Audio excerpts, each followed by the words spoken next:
Pour l'invité du soir, nous recevons Distel Amoussou qui nous parlera de la sécurité en période festive. Quelle est la part de responsabilité des citoyens? En effet, à l'approche des fêtes de fin d'année, on voit une augmentation de la fréquentation des lieux publics, des marchés et des événements festifs. Cette période est souvent marquée par une hausse des incidents liés à la sécurité tels que les vols, les agressions et les accidents de la route. Le gouvernement béninois a déjà pris des mesures pour renforcer la sécurité, mais la collaboration active des citoyens est cruciale pour garantir un environnement plus sûr. Distel Amoussou, bonsoir. Bonsoir Maël, bonsoir amis téléspectateurs. Alors, quand on parle de sécurité en période festive, qu'est-ce qu'il faut comprendre réellement par là? Alors il faut comprendre qu'il s'agit là d'un postulat, qu'il s'agit d'une posture, qu'il s'agit des démarches pour la coproduction de la sécurité. Cet entretien, je le voudrais pédagogique. Oui. Est parti de deux éléments. Le premier, c'est une intervention, un propos de l'ancien ministre de l'Intérieur, Sakala Fia, qui a pu dire courageusement que chaque Béninois doit pouvoir produire sa propre sécurité. Évidemment que ce propos a soulevé un tollé général. Parce que nombre de Béninois ne s'identifient pas par rapport à ce contenu, ce message. Deuxième postulat de mon côté, c'est de puiser nos habitudes, nos pratiques dans la période révolutionnaire, puisque nous parlons, nous célébrons, nous rendons hommage au général Feu Mathieu Kérékou et dire que la période révolutionnaire nous avait amené à avoir des attitudes. Il serait de besoin de convoquer à nouveau ces habitudes-là. Et dire que pour ce qui concerne le premier point, donc, il appartient à chaque Béninois, à chaque citoyen, de produire sa propre sécurité. C'est vrai. Dit comme ça peut choquer.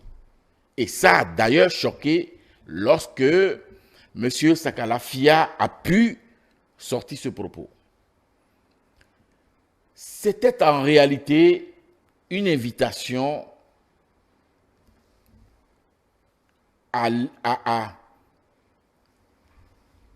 à regarder le comportement que nous avons en tant qu'être humain, en tant que citoyen. Parce que l'État, en tant qu'entité, et ceci partout au monde, n'arrive jamais à régler le problème de ratio policier-nombre d'habitants. Et donc, le Bénin, encore moins, n'arrive pas à mettre le nombre de policiers qu'il faut, ou qu'il faudra, ou qu'il ait de besoin derrière chaque citoyen. Alors, ce gap-là doit pouvoir se combler à travers le comportement de chaque individu, de chacun de nous. Premièrement, ne pas exposer de l'opulence, des objets de valeur. Avoir une maîtrise de ses heures de sortie et d'entrée chez soi, de retour chez soi. Savoir les milieux à fréquenter. Savoir qui fréquenter. En plus, collaborer avec les forces de sécurité publique. C'est-à-dire que vous êtes une vendeuse de pain et Kokou a l'habitude, depuis plusieurs années, de venir acheter 2 baguettes de pain chez vous tous les matins.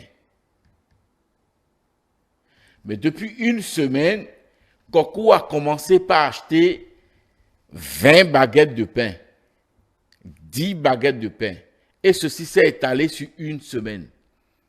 Mais Kokou n'organise pas une fête chez lui depuis une semaine.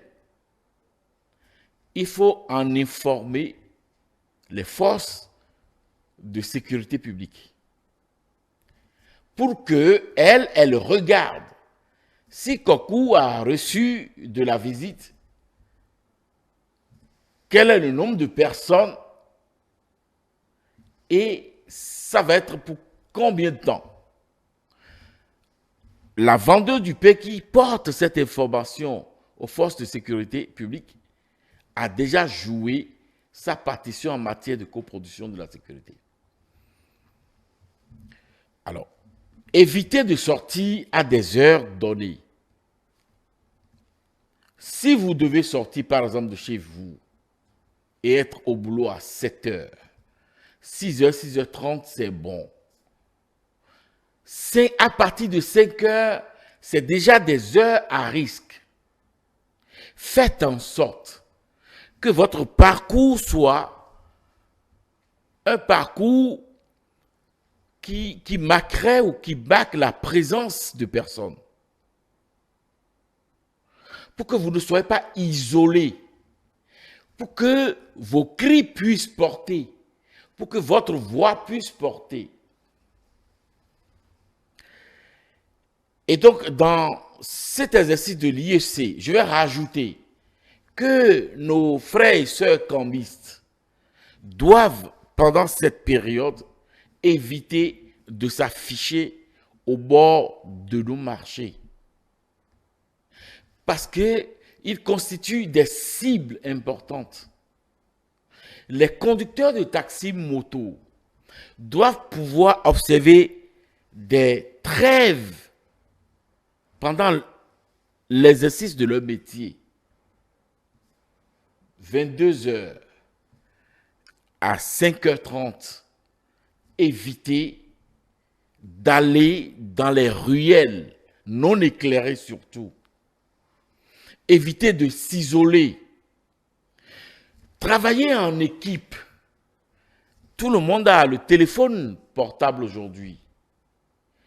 Constituez des équipes de travail de 4-5 personnes. Vous êtes dans un groupe. Ah Pierre, je viens de prendre une cliente d'Akpakpa, je vais à Fidrosset. L'équipe évalue par rapport à la distance le nombre de temps qu'il te faut.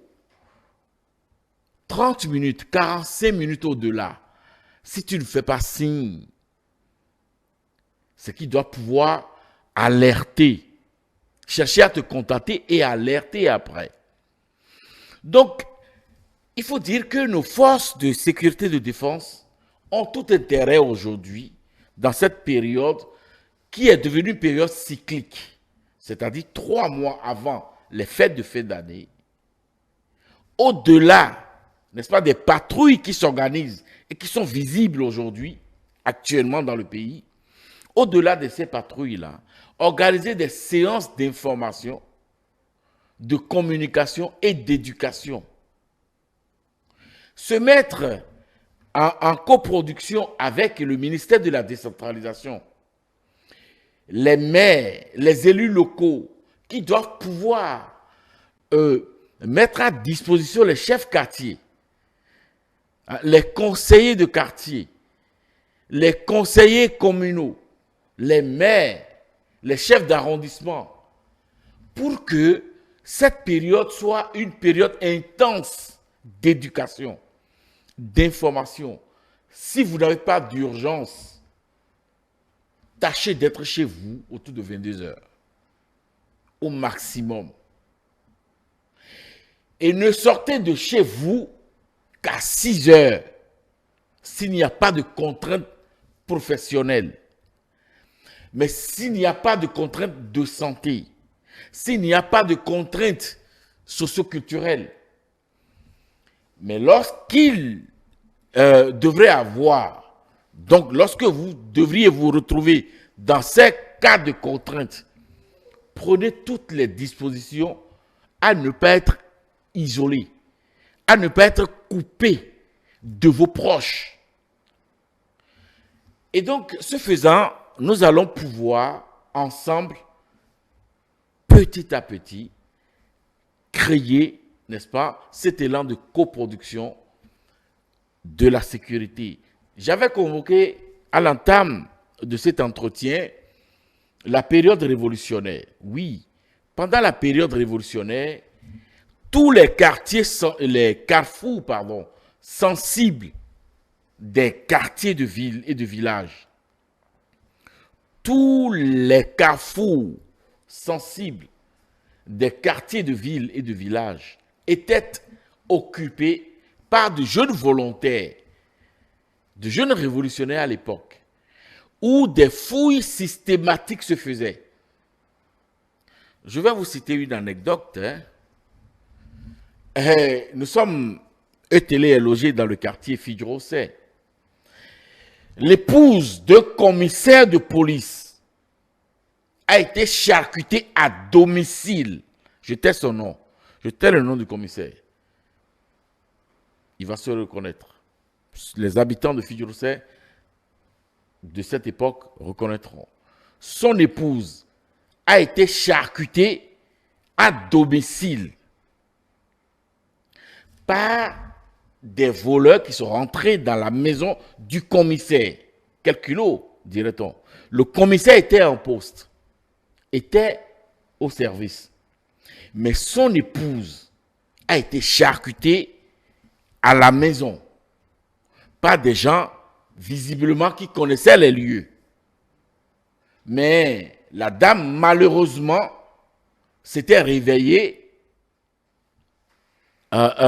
étant alertée par le bruit ou des bruits. Mais elle a été charcutée au cou. Est-ce que vous voyez? Mais ces personnes ont été appréhendées 2 carrefours après. Parce qu'il y avait une équipe, n'est-ce pas, sur ce carrefour-là, qui contrôlait les mouvements. Et lorsque ces personnes étaient interpellées, l'une d'entre elles avait du sang dans son habit. Ce n'est que comme ça que les malfaiteurs ont été arrêtés, présentés au procureur, jugés et ont purgé leur peine. Je me rappelle 10 ans de prison ferme. Voyez-vous? Donc, d'où l'utilité de cette mobilisation de la communauté à coproduire la sécurité. Voyez-vous?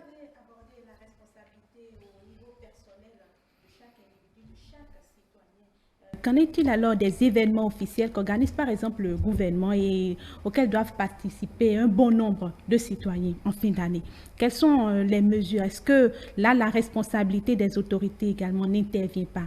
Nous n'allons pas vivre tétanisés. Nous n'allons pas vivre avec la peur, panique au ventre. Nous devons exister. Voyez-vous?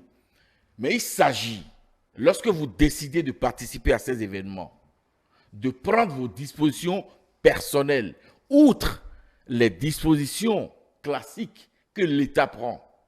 Parce que, figurez-vous, par rapport à ces événements grand public, vous avez les sapeurs-pompiers, vous avez la police républicaine, vous avez les services spéciaux, vous avez. Mais néanmoins, malgré toutes ces dispositions-là, chacun individuellement doit prendre ses dispositions personnelles. Informer ses proches de son intention d'aller à une manifestation publique d'envergure. Rester en contact avec ses proches. Nous avons aujourd'hui des canaux, le WhatsApp, le coup de fil, dire comment les choses se passent. À la fin, informer, voilà, la manifestation prend fin, je vais devoir prendre la route. Éviter de s'isoler et d'aller souvent en binôme ou en groupe. éviter d'être seul dans des endroits qu'on ne maîtrise pas. Même lorsqu'on maîtrise ces endroits-là, à certaines heures, évitez d'être seul. Mais si cela s'impose à vous, mais en informer les proches pour un suivi stratégique. Ce n'est que comme ça que tous les Béninois, tous les citoyens vont traverser cette période-là avec l'accompagnement, n'est-ce pas, du management de l'État à travers les services de sécurité, à travers les élus, et que chacun va traverser cette période-là en beauté, en joie, sain et sauf. Parce que la responsabilité sécuritaire est d'abord personnelle. L'État ne peut pas mettre un policier derrière chaque citoyen. Nous sommes 12 millions environ. Mais l'État ne peut pas engager 12 millions de policiers. Ça n'est pas possible. Quoique, même si l'État parvenait à le faire et que chacun n'apportait pas du sien ou n'apporte pas du sien, ça va être compliqué. La collaboration entre les populations et les forces de sécurité est une denrée essentielle à la coproduction de la sécurité. C'est en cela qu'il faut demander aux éléments de la police républicaine, n'est-ce pas, le devoir du service. Le devoir du service qui implique, n'est-ce pas, la confidentialité des sources. Parce que si vous ne mettez pas l'informateur en confiance, il ne pourra pas vous donner des informations. Si vous n'ouvrez pas le dialogue avec l'informateur, il ne vous donnera pas d'informations.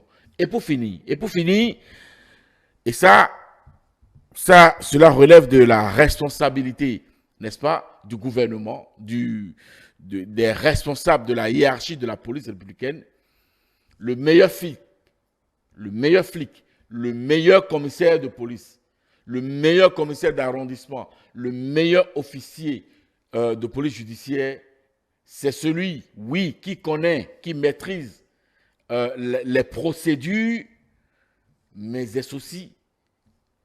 c'est aussi, je vais y arriver, mais c'est aussi le policier, le flic qui maîtrise la pègre, qui a des contacts au sein des milieux obscurs,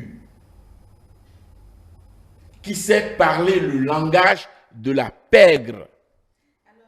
Tient que la responsabilité sécuritaire est individuelle et afin d'accompagner les mesures sécuritaires que prennent déjà les gouvernants en cette fin d'année pour assurer une période festive en toute quiétude. Et il y va de la responsabilité de tout un chacun. Distel Amoussou, merci à vous. C'est un devoir.